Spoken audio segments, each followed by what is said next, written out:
Hey, sports fans, welcome to the Greg Medford Show. I'm your host, Greg Medford. Instead of being at studios in Phoenix, Arizona, we're here in Atlanta, Georgia. 2023 Blade Show. This is where blade nuts and edged lunatics globally show up to compare their beard oil, shave sharpness, knickknacks, patches, patty wax, and all that.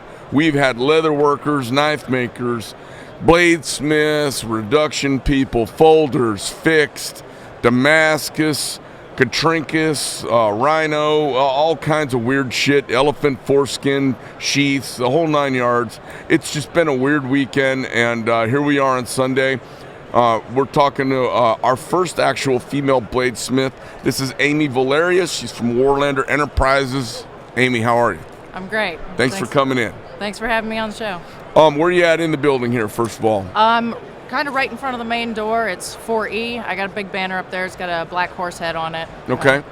It's kind of where the name came from. Warlander's a horse breed. It's my favorite one, so that's kind of how it got roped into being the business name. Roped in. And where's the breed from? It was originally comes as a sports breed from Australia. It's a fairly recent one that most people haven't heard of, but it's a cross between two European war horses. So is it a big animal? It's a pretty big animal. They're is it a warm usually blood or? It would be considered a warm blood, and they run about anywhere from 12 to 1,500 pounds. Okay. So typical hand height of your favorite horse?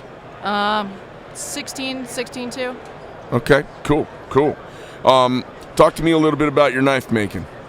I come from the sheath end of it. I started a business. It was originally just supposed to be like a side hustle for leather work, and I ended up hooking up with a couple of knife makers up in Montana and was doing a lot of sheath work for them. It became a full-time business just doing leather sheaths, and after doing that for 5 years and handling a few thousand custom knives, kind of figured I'd give the knife making end a shot, and started that about 3.5 years ago, and it's been going forward since then. What style of making do you do?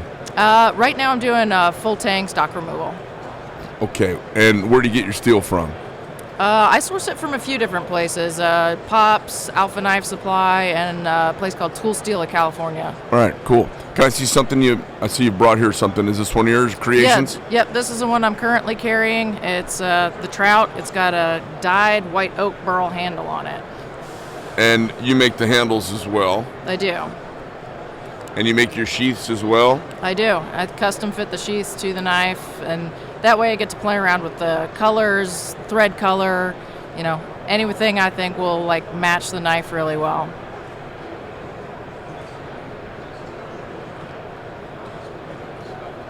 And then do you do this hammer mark on here? I do. All right. I kind of do a different finish on the flats for different steel. That way it's easy for me to tell them apart. If a customer comes back 3 years from now saying, hey, what was the steel on my knife? It's easy for me to, pick it out just with a picture and let them know what it is. What thickness do you grind this down to before you put the micro bevel, or is it one? Typically it's somewhere between 10 and 15 thousandths on the edge. It depends on the size of the knife. On the larger ones, I'll leave it a little bit thicker, so it's a little sturdier edge, and then on the smaller ones, I grind them pretty thin, so it's more razor sharp. What's this steel? That one's A2. Yeah, I like A2. Cool. What do you sell a knife like this for? One like that will usually go for about $360, somewhere around there. It really fluctuates on how wild I go on the sheath and the different handle materials. So obviously you've got some spacers and stuff. Everything's all epoxied, sandwiched, glued on here. Yep. And then I see these pins. Are they recessed and then filled, or are these? The micarta pins on that goes all the way through. So they're micarta pins? Yeah, the ones on that are micarta pins, and then I use Loveless bolts on some. I kind of switch back and forth. Yeah. Well, I love your handle. It's great. Got a great feel, really sexy look to it. I like your choice of color on your spacers too. Thanks. Very nice. So did you figure it out on your own, or did you have someone teach you? I started a little bit on my own. One of the companies I worked for obviously was making knives, and then let me come over for a few hours on Saturdays and kind of play around. Then when I moved down here to Georgia, I ended up hooking up with Andy Roy out of Fiddleback Forge and worked there for a couple days a week for close to a year, just so I had access to a full shop with all the equipment, and he taught me a lot of neat tricks and came a long way while I was there. What kind of grinder do you have? I have an Ameribraid and a TW90. Cool. Travis is up the road from us. He lives not too far from Bobby. Yeah, he makes an awesome grinder. Well, good looking knife. Thank you. Do you grind them hard or? Yeah, I've been doing all my heat treating first, and then I'll grind them hardened at full thickness. Nice. Depending on the steel, like I do use AABL as a stainless, and it is notorious for warping. So it's a lot easier to get it to come out straight all the way to the end if I leave it full thickness and then clamp it when I put it in temper. Cool. Can I see the sheath that you make for it? Yeah, this is actually one of my production style ones. Get it off. No, this isn't a custom. I started doing a production line, so other knife makers just have a quality, economical option to bring with their knives. So you make this as well? Yes. All right. Yeah, I still do some leather work for other knife makers. So this is your undressed. That's my undressed basic working production working sheath. Cool. As you can see by the paint stains and everything else on it. Sure, and then you do some fancy stuff. Yeah, I've done everything. I've done a whole bunch of stuff with different exotics. Your ostrich, alligator, cayman, hippo. Do you hunt? Just went this last fall for the first time. What'd you hunt? We had whitetail up here in North Georgia. Nice, nice. If somebody wants to find your knives and find out about you, where do they go?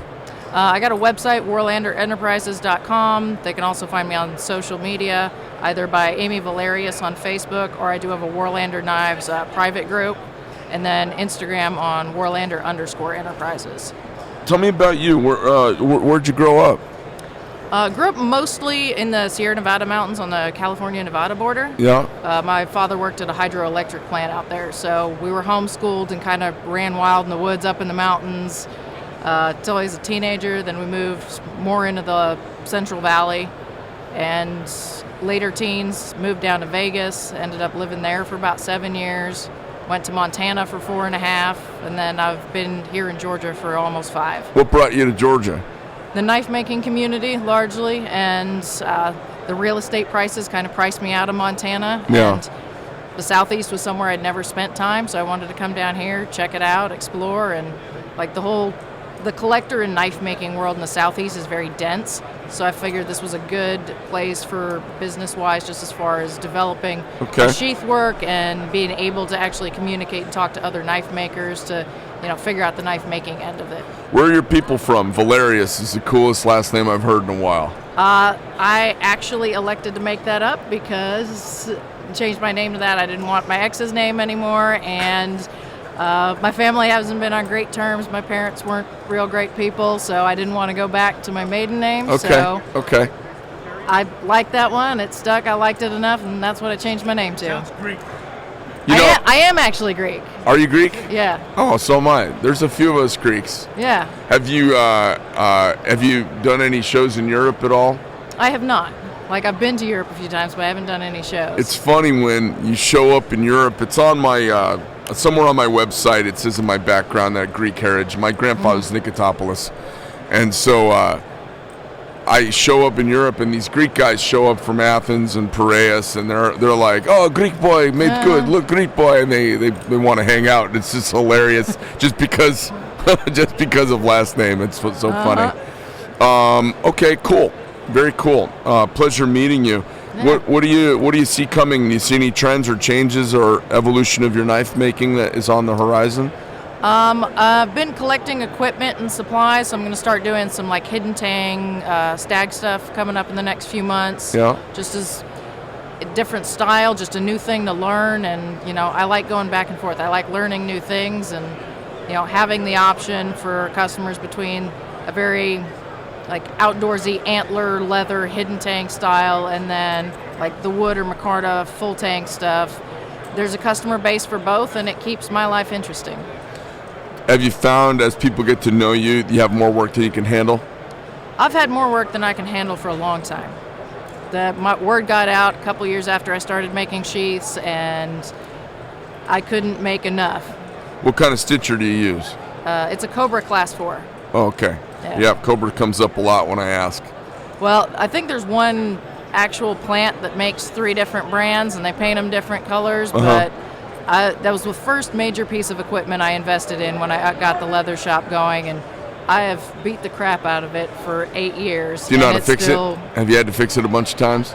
There's been one little spring on it that snapped the whole time I've had it. Oh, that's nice. Yeah.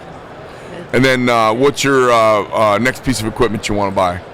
Milling machine. I need a benchtop milling machine for doing guards on hidden tanks. Okay. All right. Very cool. Do you have a name to this model? Do you have certain patterns that you kind of do a lot of? I have, I think, about 28 different models right now, and they all have their own name. So they're a repeatable pattern on the full tang stuff, and then I'll see how much I do just stock removal wise versus forging when it comes to the hidden tang. And that has more of a style as opposed to a particular model name. What do you do with this this knife right here? Do you have a piece of bar stock that you cut it out by hand? Yeah, like I'll use bar stock anywhere from 1.25 inches to 1.5 inches, and then I just die chem it so you can see it when you scribe the outline of the profile on there, and then I'll use a belt to just grind the profile out. It's fucking nuts.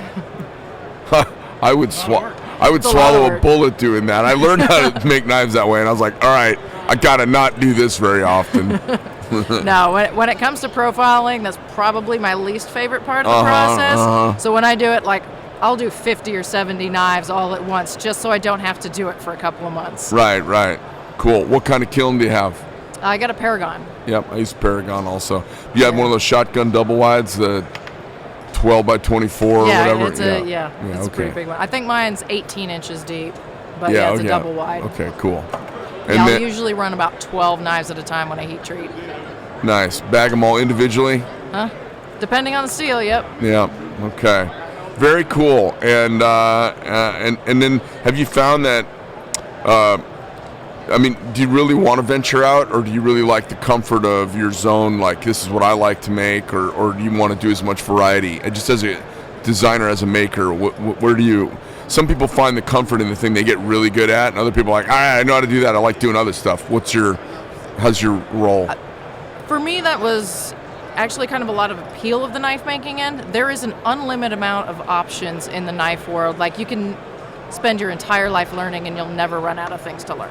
Yeah. So for me, it's going to be a constant evolutionary process. Like, I got a pretty decent handle on your basic hidden tang or basic full tang knife.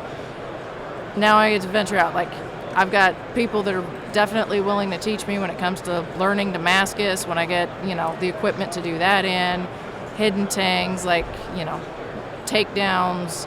I like learning new things. Like, I'll always have a baseline, because, like, it's nice when you're just not into the zone that day, but you're working, doing something that you're very familiar with. For me, it really works. And then if I'm feeling creative that day, I can go wild on something fancy. Nice. Well, pleasure meeting you. I wish you the very best of luck. You still a lone sole operator? You don't have any employees? No, it's just me. Keep it peaceful. That's a nice way to go. I love working in there. All right, very cool. Well, Amy, pleasure meeting you. And Warlander Enterprises is where they can find you online. Yes. WarlanderEnterprises.com. WarlanderEnterprises.com or Warlander_Enterprises on Instagram are probably the two easiest ways. Nice. What are you finding works best for you on Instagram these days? Stills or videos or what? I haven't done a whole lot of videos, so that's kind of something I'm working on breaking into just to see how that works out. Yep. It's been very back and forth being a knife maker on Instagram. Got it. Cool. Well, Thanks for coming by. Appreciate you spending a few minutes. I hope you had a great show. I did. Thank you so much for having me Pleasure. on. Thank you very much. All right, sports fans, that's the show. Check in anytime. You can also find us over on iTunes, Spotify, Rumble, of course on YouTube, who censors the shit out of me and throttles my wild ass, which I just hate, drives me nuts. Thanks for coming in and checking us out. We're out.